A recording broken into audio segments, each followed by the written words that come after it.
Hey guys, so today we'll be sharing with you our part 2 of our adoption story. Obviously, I am once again joined by my beautiful wife, Lily Beth, who is going to be with me kind of sharing again the rest of our adoption story. If you guys have not checked out part 1, we'll link it down below for you guys to check out, but that talks about obviously everything that happened up until the point where we started our inquiry process. So part 2 today is going to be from the inquiry process up until our matching. So yeah, let's just go ahead and get started. So where we left off in part 1, we had gotten certified, or our home study had gotten completed, and we started our matching process. So we started our matching process in February of this year. And obviously, like we described in part 1, we went onto these websites and started inquiring on these kids and looking for kids kind of, to see which child would be potentially ours.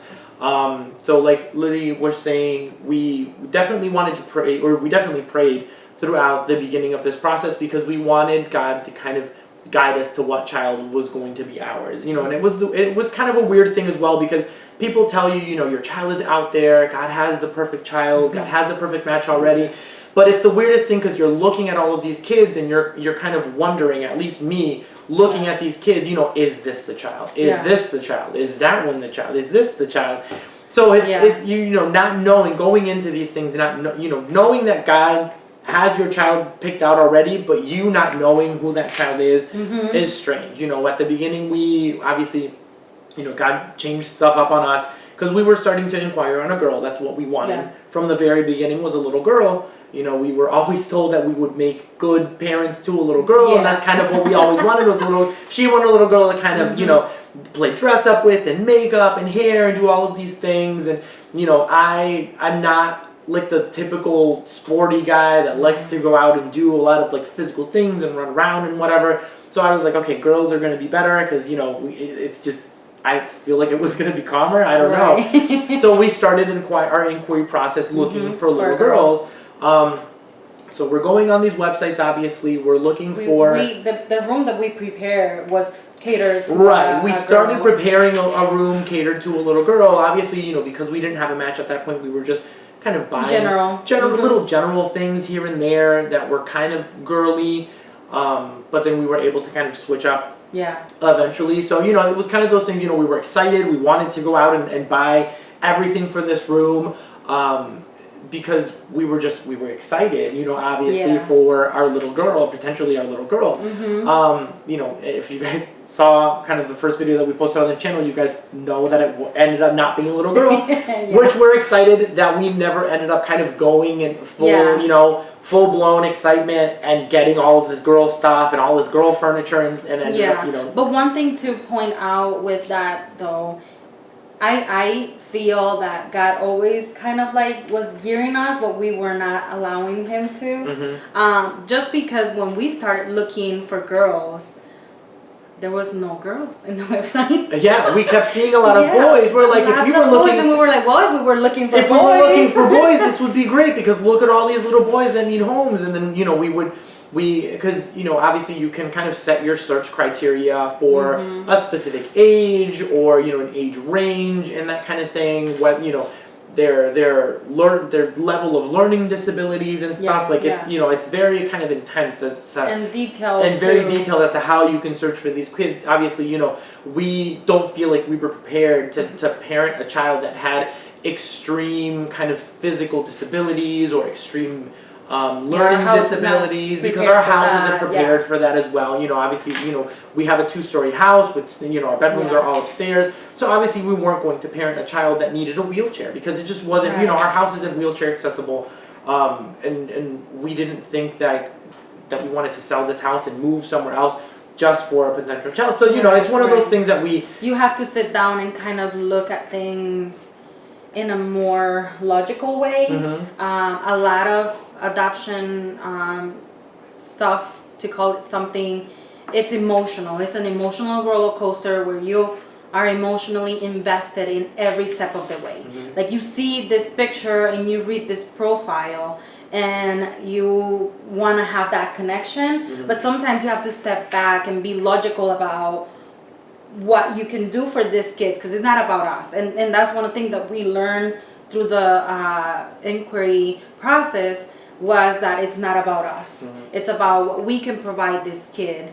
And sometimes we can be a little selfish because we want to be parents so bad that we tend to want things for ourselves. But, you know, a couple times during our inquiry time, we had to step back and sit and look at things logically. What can we offer these kids? Because that's what the social worker is looking for. How do we match this family who has this already to this kid that it's already in my caseload, and how can we match them in a way that they can be successful? Because you don't want a placement and then something happens where they need to go back or you know, or and that's something that we don't want to do. We want to make sure that, you know, who comes here will work really, really hard to keep them here. Because we think about, if you're pregnant and you're having a child, if something comes up, you're not going to send it. Who are you going to send it back to? So we want to come in with the same mentality.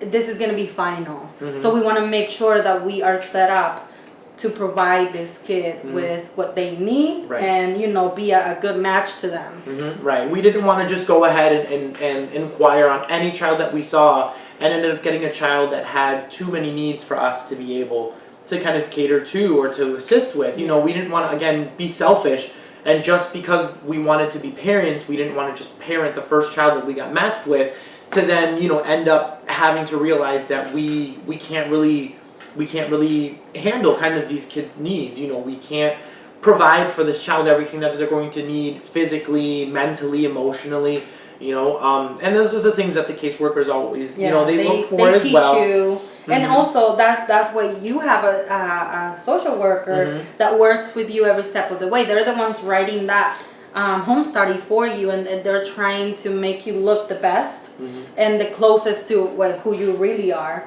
And also they are guiding you and teaching you, kind of coaching you through, you know, what the inquiry is, how you do it, what to go for, how many kids, because that's something else that, you know, we were told we had to do at least 5 to 10 kids per week. And at first my mind was blown. I was like, how are we gonna keep track of all of these kids? And you know, stay organized, and not only that, but how, again, we're looking through the lens of being emotional and how am I gonna connect with 10 kids per week? But that's not at all what we are set to do. It's to increase the chances of getting matched or a call back or send you papers or things like that. Or to get known out there. You know, obviously, you know, you can send, and our caseworker told us this, obviously, you know, you'll send your home study out and they may not match you with that child, but that caseworker may have another child that they're able to match you with, and because you got out there, because you inquired on someone else, you know, your word of you gets out to these adoption agencies and everything. So, you know, we were thinking about it that way as well, and that's kind of how our caseworker presented it as well. It's like, you know, no matter, it does seem like it's a lot, it does feel like it's overwhelming at the beginning, inquiring on so many kids, but you have to, you know, she told us, you have to put yourself out there. And it's a partnership. And I think that's something that, you know, whoever's out there that's thinking of adoption, or think of your social worker as your partner, kind of, because they're the ones walking you through. And, you know, that communication and that, you know, staying on the same page is so important, just because it makes things so much easier for both them and us in the whole process. As we said in part 1, it's a long process. We started, you know, kind of making that decision between the end of 2019 and beginning of 2020, and it's the end of 2021. And it's the end of 2021 so at this point. And we're still not, don't have our kid here. So it's a long process. You have to set yourself up for that roller coaster of emotion, and you have to be strong in your faith, and you have to be strong in your relationship, and you have to be strong in what you want, and what is it that you're doing this for. And I think that's when you're why is it that you're doing this will make a difference in the entire process. And the inquiry process, I feel like is the quietest out of all of it. You know, there's a lot of silence throughout all of it. You know, your caseworker really doesn't come into play much throughout the inquiry process because you haven't been matched yet. There hasn't been a caseworker out there that hasn't reached out to say, hey, we would love to have the Lopez family considered for this child. So everything is kind of very quiet. You're inquiring on these kids, you're waiting to see if the caseworker wants to see your home study, and if they do, you send it out, and then you kind of wait a while longer to get a response, whether they're moving forward with you, whether they didn't find you to be a good match, and kind of wishing you luck and sending you on your way. So we were getting a lot of that, obviously. You get a lot of that throughout the inquiry process, a lot of just like silence, a lot of no's, a lot of just, a lot of nothing. A lot of nothing. The silence with no answer from anyone. And again, like you said, the social worker, it's quiet and kind of in the background. She's kind of like when they request home study, because sometimes the home study cannot come from us. It has to come from the social worker that's working with us. So they will do that. But everything else kind of falls in our shoulders and make sure that we're the ones driving. And following up on the inquiries that we're making and everything. Staying organized, which I want to say I'm so grateful for my husband because he took the lead. My job is really demanding, and he took the lead on the inquiries and the emails, the communication.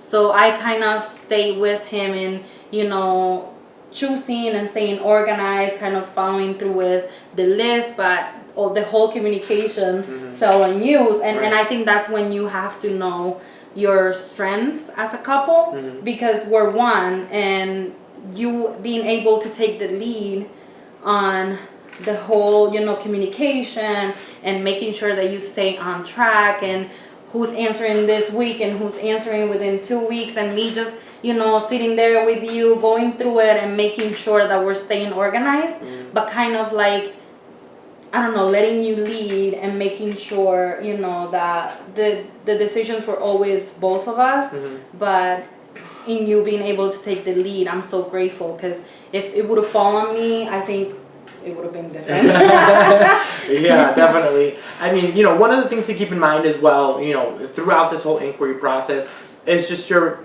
I guess, mental stability, mental health. It needs to be strong. You need to be strong in that kind of thing, because it definitely takes a toll.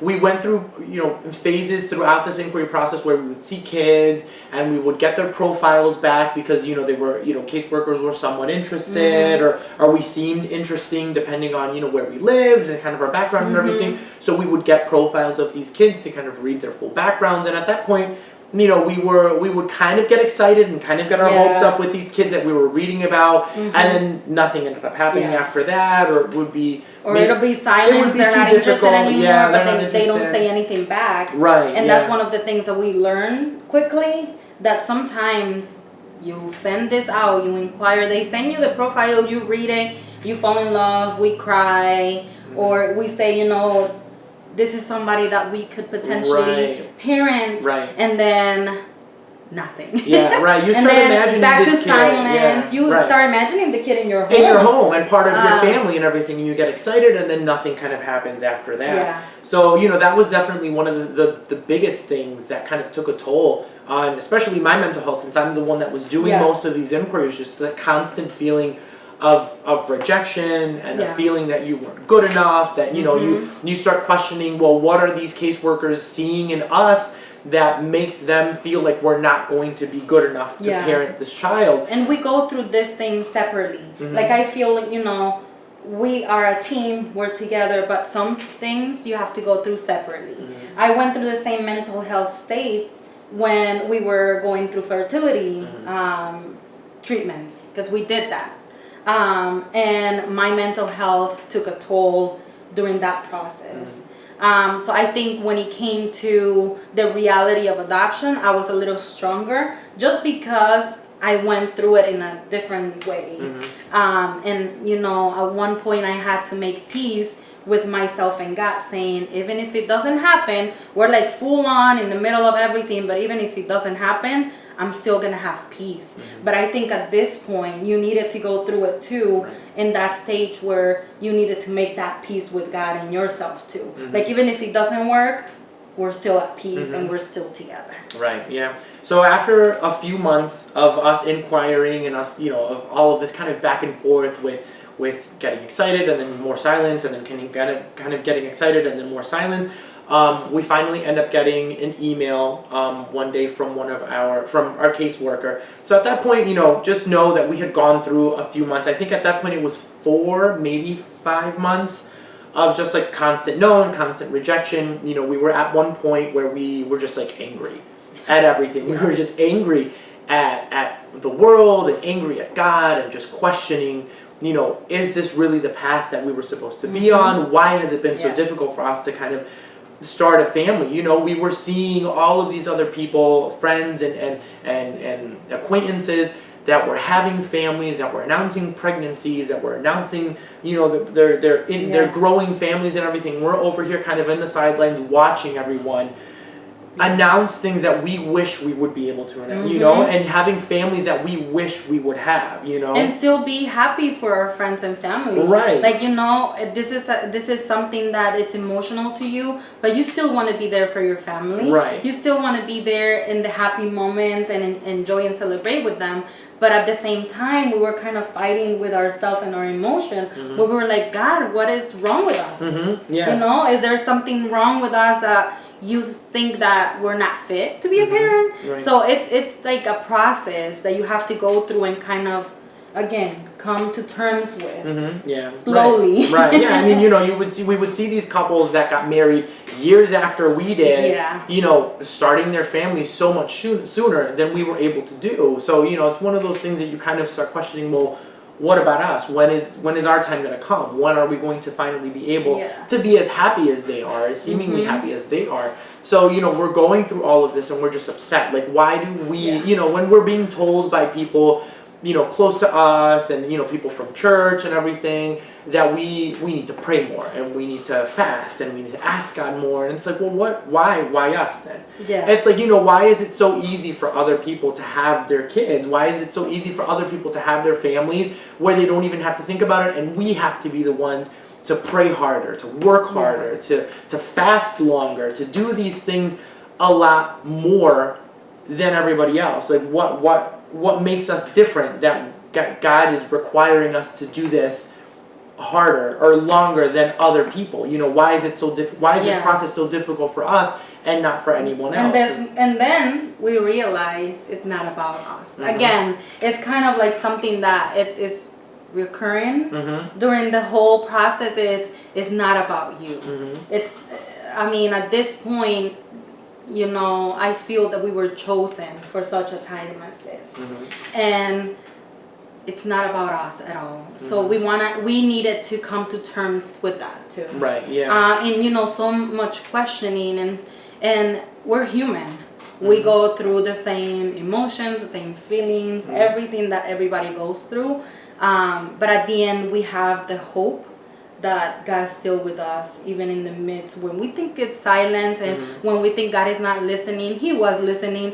I think we vented that day outside. Yeah, and God probably laughed at us for being so angry and pouty and at one point we're like, we're gonna stop this and we're gonna go travel. We're not gonna we had essentially put a deadline or a timeline on God. We were so upset and so overwhelmed at that point that we just said, if we don't see anything or we don't hear anything from anyone by the end of the month, and this was what, June? It was July. It was like 1 week to the end of June. It was like, we were like, by July 1st. By July, and we were like, well, if by July we don't have anything, we're gonna be done, because it was at that point it was overwhelming. It had taken so long. It was overwhelming, just the constant feeling of rejection. We just said, we don't really want to. And it so happened that week everybody announced. Yeah, and then that's the thing, is that week we're sitting out on our deck and everyone's announcing pregnancy. We had at least, I think, 3 or 4 pregnancy announcements and 1 birth announcement from someone that we knew couldn't have kids. Yeah. So it was just it was just, all of that was just, it just built up to just this overwhelming, it just blew up. And we were just so angry. We were like, if we don't hear anything, we're done. So at that point, we get this email from our caseworker that the next day, the very next day, this was a Sunday, the very next day we get this email early in the morning from our caseworker that there was a social worker in another state that was interested in potentially matching us with a child or a girl that they had. So, they send us over this profile. They tell us, we know that this wasn't what you were expecting or what you were picturing when you started the adoption process, but take a look at this profile and see if this is something that's going to interest you. So, we open up the profile and everything, and it's a teenage girl. 14 years 14 old. years old. So at that point we told ourselves, this is 14, like this is a lot to think about because obviously we're in our mid 30s, early 30s, early to mid 30s. So we're like parenting a 14-year-old. We're like, how is that going to look? Again, we were reminded it's not about us. Right. And as we prayed for this teenage girl, we felt like in our hearts started swelling, and we were like, you know what? It's not even about us. We don't care if she calls us mom and dad. If this is God's way of bringing her into our family to provide stability until she ages out and she decides to move, away or something, we were okay with that. Right. And I think that's what set us up, because then we're like praying really hard. We made our decision. We're taking her in.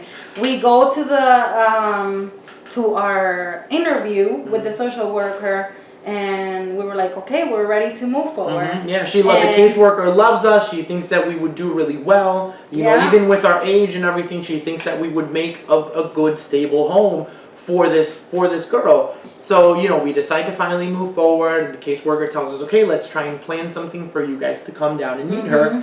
So at that point, we're waiting, we're going back and forth, we're waiting a week. She's saying, she emails us back after a week or so and tells us that she's having some difficulty with convincing her to meet us because obviously, she's at the age where, she's 14 years old. She has some reservations with what she's been in the system for so long. She's been in the system for a while because she was in the system at that point since she was, 6 or 7. So she'd been in the foster care system for a while. So obviously she has reservations of meeting us, of getting adopted, of moving to a different state and everything. So, after some back and forth, she decides that she didn't, she didn't feel comfortable leaving her state. She had some connections with her biological father that she didn't want to disrupt. So, we end up at that point just saying, okay, this isn't what God wanted for us, so let's kind of move forward. I think at first we were like, well, God, why did this happen? Like if, at one point we think it's like, are we crazy? Yeah. Is God crazy? Who's crazy here? Because how are we gonna, go through all of this emotional roller coaster, get picked without even inquiring about her, and then it doesn't work out? But I think that's what set us up, because this social worker liked us so much that she talked to her coworker friend about us, and that's what got us to where we at now. Right. Yeah. And then these are all things that I feel like God put in place to encourage us to continue to go, because we ask God for a sign. It's like, if this is what you want us to do, you need to give us to give us something so that we can be convinced that this is the path that you want us to take. And I feel like this match was what God used to encourage us to keep going, because right after the day that we were told by the caseworker that she didn't want to move out of state, we get an email from a different caseworker that we were being considered for a sibling for a brother and a sister that we were super excited about, because we had inquired on this brother and sister probably like a month before. So we heard back that they wanted to move forward with us, that they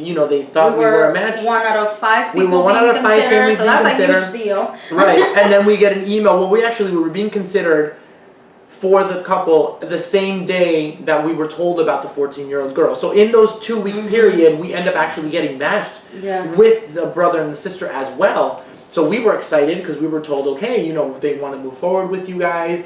They're going to send us profiles for these kids. These kids were from a different state at this point. So we're waiting for these profiles, because obviously, it didn't work out for the 14-year-old girl, but we were just matched with this sibling couple that we were really excited about. We're like, okay, great. We kind of wanted siblings to begin with. They were younger than the 14-year-old girl, so we, again, got excited, waiting for these profiles to come in. Profiles never arrived. And then the profiles never arrived. We waited a few weeks. Our caseworker reached out after 2 weeks to, the other caseworkers from the other state to kind of find out what was going on, what the delay process was going to be. They finally ended up getting in contact back and saying that it was going to take a lot longer to get profiles. And at that point, everyone was kind of iffy about the whole situation. Our caseworker was a little bit iffy about everything as well, because she thought it was a little strange that they were delaying the process so long, that things were taking so long, because usually after they've chosen a family to move forward with, it's because they have profiles already made up to send to say, hey, you know, go check this out. If you guys are okay with their background, then we're going to move forward with visits and communication and contact with the kids. So everybody thought it was a little bit strange that we hadn't received any profiles. It had been probably, what, 3 weeks? 3 weeks. After the match at this point, so nobody knew what was going on. So at this point, you know, we receive another email from our caseworker, and this is when we received that, you know, we found out that the caseworker that had worked for us on the 14-year-old girl had sent out our information over, or shared our information over with one of her co-workers that was at the same agency, and raved about how great we were, and you know, how the first, you know, the thing didn't work out for the first case and everything, and how they wished that they could help us somehow. And this co-worker ended up looking at our profile at our home study. So that's how we ended up getting matched with the child that we have now. We never inquired on a child from this state, and then, you know, it was just crazy how everything ended up working out. And this is how, you know, I said at the beginning, how we even prayed to God at the very beginning in February of, you know, when we signed the papers, and we said, God, we don't want to choose because we don't know who is it that you want for us. We forget about it. We go through the whole roller coaster, as you guys heard. And now we're being picked. We never inquire about this kid. We didn't even know that the other social worker liked us so much. And now we're here. Yeah. These things all started happening in the background. Again, you know, the way that everything kind of happened, apparently our caseworker was working with this state and with this caseworker on a different case and everything. And, you know, they got to talking about how, you know, they had a lot of kids that they were looking for matches for, and our caseworker had a lot of families that they were looking for matches for, and they ended up kind of swapping information, and she ended up sending all of her home studies down to the state, and she ended up kind of sending information over here. So that's kind of how our home study ended up on the desk of this caseworker who was working on us for this first match for the 14-year-old girl. And that's how everything kind of, you know, trickled over and played out for us to eventually get, you know, our home study into the hands of the caseworker that's working with our match right now for the little boy that we just got matched with. So it's just, you know, again, crazy how we prayed of not wanting to have to decide or having to choose. And then God kind of does it for us, you know? Right. And then, you know, to wrap it up, kind of like going through wanting a girl and then being matched with the boy. Yeah. And asking God, you know, we don't want to be the ones choosing, but at the same time taking matters into our own hands and doing everything to the point where we're so mad with everything that I think that's what helped us, you know, make the decision that it's not about us, it's about what God wants to do through us, and ultimately provide this kid with a stable, loving home. That's all we want. Right. And I mean, we are beyond happy. We're so excited to finally meet him in person. And we get to go meet him in person in a few weeks, which we're really excited about, because that was another little hurdle that happened, but you know, we'll talk about that some other time. But yeah, I mean, that's kind of it. That's our adoption story in a nutshell, basically, of everything that happened since we decided to. You know, we're excited, obviously, about, you know, documenting the rest of our process and documenting us, you know, eventually going to meet him. Obviously, you know, we won't be able to really present him on camera for a long time, you know, a while, at least a good year until. But we'll keep updating you with whatever we can say at the moment. And then we hope that you guys are part of our journey and celebrating with us. And, you know, hopefully we can be a word of encouragement for somebody that's going through the same things that we went through. And even if it's something different, if we can provide some guidance, help, prayer, that's what we're here for. Yeah, we want to serve as an encouragement to other people who, you know, are going through similar situations, or maybe have been considering adoption at any point. You know, it's not easy, definitely isn't, but I think the one thing that's kind of really kept us going is our faith. Our faith in God, our relationship with God, our prayer life and everything, definitely. And just our marriage in general. It hasn't been easy, but it has made us stronger somehow. Yeah, definitely. Even through our marriage, we was shaken a couple times during the process, and being able to come back from it and come back stronger. It's part of our growing faith and being able to allow God to do things through us. And if we can be, that person or encourager for somebody else, I think that will be great, and, Right. and it'll be like awesome be part of that process too. So I mean, that's it for this adoption story. Thank you guys for watching. Let us know if there's anything we can pray for you guys about, if anybody out there is going through the same situation and everything. We, again, talking about it is definitely helpful. Having someone there that's going through the same situation, being able to reach out to them throughout this process is definitely, it helped us out a lot. So, we just want to thank you guys for listening to our story. We'll definitely keep you guys posted with the rest of the process and, everything else that's going on. And we will see you guys all in the next video.